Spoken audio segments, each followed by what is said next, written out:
ഈ വരുന്ന നവംബർ 15 മുതൽ നമ്മളുടെ ടോൾ പിരിവുകളിൽ പുതിയതും നിർണായകവുമായ ചില മാറ്റങ്ങൾ വരികയാണ്. നിങ്ങളുടെ പോക്കറ്റ് കാലിയാകാതിരിക്കാൻ ഈ വാഹനങ്ങളിലെ ഫാസ്ടാഗ് നിർബന്ധമായും നിങ്ങൾ ഉപയോഗിക്കേണ്ടി വരും. പണമായി ടോൾ അടച്ചാൽ എന്ത് സംഭവിക്കും? ഫാസ്ടാഗ് ഇല്ലാത്തവർക്ക് എന്താണ് പുതിയ നിയമം?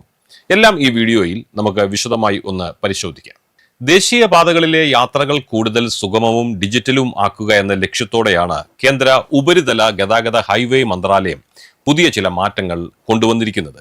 ഈ വരുന്ന നവംബർ 15 മുതൽ പ്രാബല്യത്തിൽ വരുന്ന ഈ നിയമങ്ങൾ പ്രധാനമായും ഫാസ്ടാഗ് ഇല്ലാത്ത വാഹനങ്ങൾക്കാണ് ബാധകമാകുന്നത്.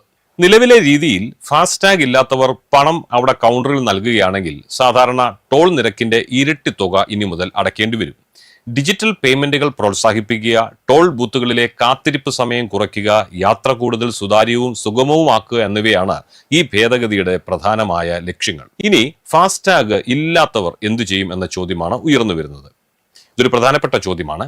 ഇപ്പോൾ പുറത്തിറങ്ങുന്ന പുതിയ നിയമപ്രകാരം ഫാസ്ടാഗ് ഇല്ലാത്തവർ ടോൾ ബൂത്തിൽ പണം അടയ്ക്കുകയാണെങ്കിൽ മുൻപത്തെ പോലെ തന്നെ ഇരട്ടി നിരക്ക് നൽകേണ്ടി വരും. എന്നാൽ ഒരു സന്തോഷ വാർത്തയുണ്ട്.